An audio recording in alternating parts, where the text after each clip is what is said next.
গরিব মানুষকে টাকার প্রলোভন দেখিয়ে তার ডকুমেন্টস ব্যবহার করে নতুন ব্যাংক অ্যাকাউন্ট খুলে আর্থিক প্রতারণার ফাঁদ। এবার সেই ফাঁদ বর্তমানে পৌঁছেছে আন্তর্জাতিক সাইবার ক্রাইম চক্রে। আর সেই কাণ্ডে বারাসাত জেলা পুলিশের হাতে গ্রেপ্তার আন্তর্জাতিক সাইবার অপরাধের চক্র। বারাসাত থানার বড় সাফল্য। সাইবার সিস্টেমকে ব্যবহার করে সেপ্টেম্বর মাসের 20 তারিখে ডিজিটাল অ্যারেস্ট করে অভিযুক্ত। আধার কার্ডের সঙ্গে যুক্ত মোবাইল ফোন নাম্বার ব্যবহার করে প্রায় 13 লক্ষ টাকার প্রতারণা করে অভিযুক্ত। তদন্তে নেমে হেমন্ত নামে এক ব্যক্তিকে মধ্যপ্রদেশ থেকে গ্রেপ্তার করা হয় বারাসত জেলা পুলিশের তরফে। রফিকুল ইসলাম নামে বাংলাদেশের খুলনা থেকে আসা এক ব্যক্তিকেও গ্রেপ্তার করা হয়। বারাসত স্টার মল থেকে তাকে গ্রেপ্তার করা হয়। আপনারা মাঝে মাঝেই শুনে থাকেন যে আমরা সোশ্যাল মাধ্যমে বা অন্যান্য জায়গায় ডিজিটাল অ্যারেস্ট বলে একটা বিষয়, যেটা আমরা এই কেসের মাধ্যমে আপনাদের সচেতনও করবো, অ্যাজ ওয়েল অ্যাজ কেসের ডিটেলসটাও জানাবো। আপনারা জানবেন যে কিছু লোক আছে যারা সাইবার সিস্টেমটাকে ইউজ করে, বিশেষত যারা বয়স্ক লোক আছে তাদেরকে টার্গেট করে এবং তাদেরকে ডিজিটাল অ্যারেস্ট নামক একটি বিষয়কে ভয় দেখিয়ে তাদের কাছ থেকে হাতিয়ে নেয়। এরকমই একটা ঘটনার রিপোর্টিং হয় আমাদের বারাসাতের সাইবার পিএসে এনসিআরপির পোর্টালের মাধ্যমে গত সেপ্টেম্বর মাসের 20 তারিখে। তদন্ত নেমে আমরা যেটা জানতে পারি, একজন স্বদেশ রঞ্জন প্রামাণিক বলে আমাদের বারাসাতের নর্থ 24 পরগনার নোয়াপাড়াতে বাসিন্দা, সে কমপ্লেন করে যে কিছু লোক তাকে বিভিন্ন নাম্বার থেকে ফোন করে ভিডিও কল করে এবং তাদেরকে জানায় যে সে কোনো সাইবার রিলেটেড কেসের সাথে যুক্ত আছে। বিষয়টা কীরকমভাবে তাকে এক্সপ্লেন করা, তাকে বলা হয় যে আপনার যে আধার কার্ড সেটাকে ইউজ করে মানি লন্ডারিংয়ের সাথে ইনভলভমেন্টে তথ্য পাওয়া গেছে। তারা নিজেদেরকে ব্যাঙ্গালোর সিটি পুলিশের অধীনে কর্মচারী হিসেবে পরিচয় দেয় এবং সেটার মাধ্যমে জানা যাচ্ছে কয়েক লক্ষ টাকা নাকি ফ্রড হয়েছে, যেটাতে ওনার যে আধার কার্ড আছে সেটা ইনভলভ আছে। সেটা শোনার পর যে কমপ্লেন্যান্ট আছে সে ভয় পেয়ে যায় এবং সে কাউকে কিছু না জানিয়ে ওখান থেকে নিস্তার পাওয়ার জন্য তাদের সাথে কথা বলতে থাকে এবং কন্টিনিউ করতে থাকে। এই কথা বলার কন্টিনিউয়ের সময় তারা তাকে বোঝায় যে আপনার কাছে যত টাকা আছে সেগুলো আপনি আমাদের যে অ্যাকাউন্ট নাম্বারগুলো দিচ্ছি সেখানে আপনারা দিয়ে দেন। যদি আপনি দিয়ে দেন আমরা সেই টাকার ডিটেলসগুলোকে নিয়ে স্ক্রুটনি করব। স্ক্রুটনি করার পরে যদি আপনি দোষী না হন আপনাকে টাকা ফেরত দিয়ে দেবো।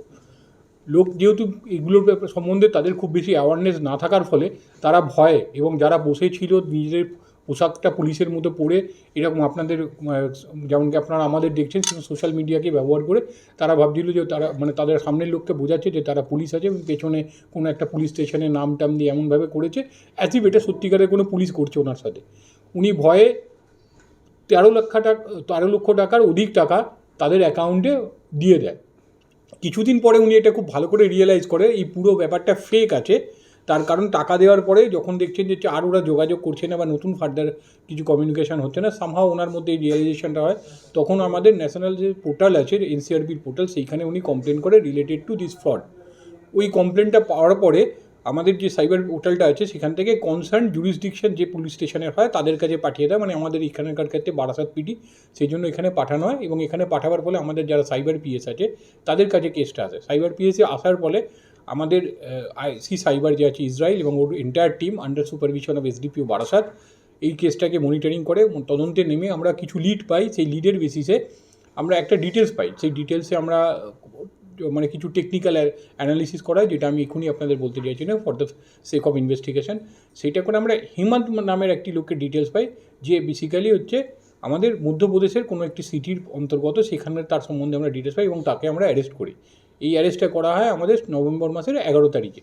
নভেম্বর মাসে তাকে অ্যারেস্ট করার পরে আমরা জানতে পারি সে শুধুমাত্র এটার সাথে ইনভলভ বলে নয়, তা সে ছাড়াও আরও অনেক ইনভলভ আছে। এবং আমাদের ওয়েস্ট বেঙ্গলের কিছু লোক যারা বিভিন্ন জায়গা থেকে এই অ্যাকাউন্টগুলোকে, যে অ্যাকাউন্টে টাকাগুলো যাচ্ছে সেই অ্যাকাউন্টগুলো ওদেরকে হায়ার করে দেয়। তো তদন্তে নামার পরে আমরা দিল্লি, ভোপাল এরকম অনেকগুলো জায়গার লিঙ্ক পাই। আমাদের অফিসাররা খুব হার্ডওয়ার্ক করে এটার উপরে। এটা কমপ্লিট করার পরে আমরা জানতে পারি আমাদের বারাসাতেরই একজন বাসিন্দা, যে বেসিক্যালি বাংলাদেশের তার নাম হচ্ছে রফিকুল ইসলাম, যার অ্যাকচুয়াল বাড়ি হচ্ছে আমাদের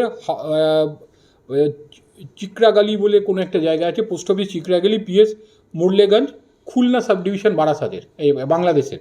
অ্যাট প্রেজেন্ট সে আমাদের নোয়াপাড়াতে থাকে। সে এটার সাথে ইনভলভ আছে। তো আমরা তাকে ট্র্যাক করে তাকে অ্যারেস্ট করবার চেষ্টা করি। তখন আমরা জানতে পারি গত 19শে নভেম্বর সে আমাদের মধ্যম গ্রামের অন্তর্গত স্টার মল যেখানে আছে সেইখানে কোনো একটা লোকের সাথে ও মিট করবে এবং সেখানেও এরকম কিছু লেনদেন হবে, যেখানে কিছু ওদের নিজেদের ডেটা লেনদেন হবে। আমাদের team under supervision of SDPO Barasat এবং আইসি সাইবারের টোটাল এটাতে ওনার যে টিম আছে তারা খুব ভালো হার্ডওয়ার্ক করে ওরা ওখানে সেই অনুযায়ী মানে লুকিয়ে থাকে, মানে ওরা অপেক্ষা করে যে কখন ওই লোকটি আসবে এবং তাকে আমরা আইডেন্টিফাই করে অ্যাজ পার ল অ্যাকশান করব। ইমিডিয়েটলি ওখানে আসার পরে আমরা সেটাকে চেস করার পরে আমরা তাকে অ্যারেস্ট করি। এই যে রফিকুল বলে যে লোকটি আছে একে অ্যারেস্ট করি। আনফর্চুনেটলি ওর সঙ্গে আরেকজন অ্যাসোসিয়েট থাকে যে পালিয়ে যায়। তদন্তে নেমে ওর কাছ থেকে আমরা প্রচুর জিনিস রিকভার করি, যেগুলো আপনারা দেখতে পাচ্ছেন আমাদের সামনে রাখা আছে, এবং আমরা জানতে পারি যে কারা এর মধ্যে ইনভলভ আছে। আমরা ওকে পিসি নিই, 4 days পিসি নেওয়ার পরেও আমরা প্রচুর জিনিস রিকভার করার পরেও জানতে পারি যে দ্যাট ইজ নট সাফিসিয়েন্ট, আরও কিছু তথ্য আছে যেগুলো আমরা এর সাথে ইনভলভ আছে এবং আমরা সেগুলো রিকভার করতে পারি। আমরা বেসিস অফ দ্যাট আমরা অনারেবল কোর্টের কাছে আবার প্রেয়ার করি এবং কোর্ট আমাদেরকে ফার্দার পিসি অ্যালাউ করে। এই পিসি পিরিয়ডে এবং এন্টার টাইমে আমরা যে জিনিসগুলো ওর কাছ থেকে রিকভার করতে পেরেছি সেটা একটা হিউজ জিনিস। আমরা জানতে পারি যে ব্যাংকের পাসবই 3খানার পেয়েছি, যেগুলো বিভিন্ন লোকের নামে আছে, যেগুলো করে ভাড়া করে নিয়েছে, মানে লোককে, সাধারণ লোক, গরিব মানুষ যারা, তাদেরকে বলা হয়েছে যে তোকে 5,000 টাকা দেওয়া হবে, 10,000 টাকা দেওয়া হবে, তুমি অ্যাকাউন্ট খুলে অ্যাকাউন্টের এভরিথিং, চেক বই, পাসবই, আপনার যে এটিএম কার্ড আছে, A to Z আমাদের দিয়ে দাও, তার জন্য তোমাকে 10,000 দেওয়া হবে। এবার একজন গরিব মানুষ যার কাছে প্রতিদিন খাওয়াটাই একটা ক্রাইসিস আছে, সেই লোককে যদি 10,000 টাকা দেওয়া, খুব স্বাভাবিক সে কোনো রকম জিজ্ঞাসা না করে সিম্পলি তাদের সাথে গিয়ে ব্যাংকে ফর্ম ফিল আপ করছে, দিয়ে অ্যাকাউন্টগুলো ওপেন করছে। এরকম আমরা 3টে বই পেয়েছি, 15টা চেক বই পেয়েছি, 15 চেক বুকস পেয়েছি, এটিএম কার্ড পেয়েছি 11টা, সিম কার্ড পেয়েছি 15টা। মানে এই সিমগুলোও কারোর না কারোর নামে তোলা আছে, যারা এইগুলোর সাথে কোনোভাবে হয়তো ইনভলভ না, তাদেরকে বোকা বানিয়ে বা ভুল বুঝিয়ে বা তাদেরকে অর্থের বিনিময়ে তাদের কাছ থেকে সিমগুলো তাদের নামে তোলা হয়েছে। এছাড়া দুটো ডায়েরি পেয়েছি, যেগুলো খুব ভ্যালুয়েবল, যেখানে আমরা কিছু ইনফরমেশান পেয়েছি যারা এই টাইপের র্যাকেটগুলোর সাথে ইনভলভ আছে। সেটা ডিটেলস আমরা এখনই আপনাদেরকে বলতে পারবো না, কারণ এটা ইনভেস্টিগেশনের একটা পার্ট আছে। সেখানে আমরা এমন কিছু লিড পেয়েছি যেখানে এই যে টোটাল র্যাকেট যেটা আছে সেটাকে আমরা হয়তো পরবর্তীকালে আরও ডেভেলপ করতে পারবো, জানতে পারবো।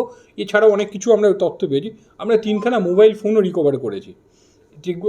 এছাড়াও আরও কিছু তথ্য আছে যেগুলো ধরুন আপনারা এখানে দেখতে পাচ্ছেন, সেগুলো এই কেসের সাথে কিছু রিলেটেড আছে এবং এই কেসের যারা অ্যাসোসিয়েট আছে তাদের সম্বন্ধে পাওয়া গেছে। বাংলাদেশি যে লোকটা আছে তার, মানে বাংলাদেশি বলার অন্যতম কারণ হচ্ছে তার কাছ থেকে কিছু ডকুমেন্ট আমরা সিজ করেছি যেগুলো বাংলাদেশের, যেমন তার বার্থ সার্টিফিকেট পেয়েছি যেটা বাংলাদেশ গভর্নমেন্টের ইস্যু করা। তার কাছ থেকে আমরা তার ওয়ারিশন সার্টিফিকেট পেয়েছি, তার ফ্যামিলি প্রপার্টি রিলেটেড, এবং তার কাছ থেকে ল্যান্ড ডিড পেয়েছি বাংলাদেশের। তো আমরা পরবর্তীকালে আমাদের যে এসওপি আছে রিলেটেড টু ফরেনার্স অ্যাক্টের, সেগুলোকে ফলো করবো, এবং এটার যদি স্ট্যাবলিশ হয়ে যায় যে ও ফেক ডকুমেন্ট ইউজ করেছে বা ইত্যাদি, তো এই ফেক ডকুমেন্ট কে ওকে প্রোভাইড করলো বা কীভাবে ও তৈরি করেছে সেগুলোর আমরা তদন্ত করবো এবং অ্যাজ পার ল অ্যাকশান নেব। আপনাদের মাধ্যমে আমরা সাধারণ মানুষকে এটা জানাতে চাইছি, বারাসাত পুলিশ জেলা তথা ওয়েস্ট বেঙ্গল পুলিশের তরফ থেকে, যে ডিজিটাল অ্যারেস্টটা একটা ফেক ম্যাটার। এটা শুধুমাত্র মানুষকে বিভ্রান্ত করার জন্য বা বোকা বানানোর জন্য একটা পদ্ধতি, এরকম কোনো কিছু নেই ডিজিটাল অ্যারেস্ট বলে। যদি অ্যারেস্টের রিলেটেড কিছু ব্যাপার থাকে সেটা তৎক্ষণাৎ পুলিশ আপনাকে যোগাযোগ করবে, বা আপনাকে যদি কেউ এরকম কোনো ভয় দেখায়, আমরা অনুরোধ করব সাধারণ মানুষকে আপনাদের মাধ্যমে যে আপনারা তৎক্ষণাৎ লোকাল পুলিশ স্টেশন বা সাইবার পিএস আছে যেটা, সেখানে। Bureau report, Nobel Bangla.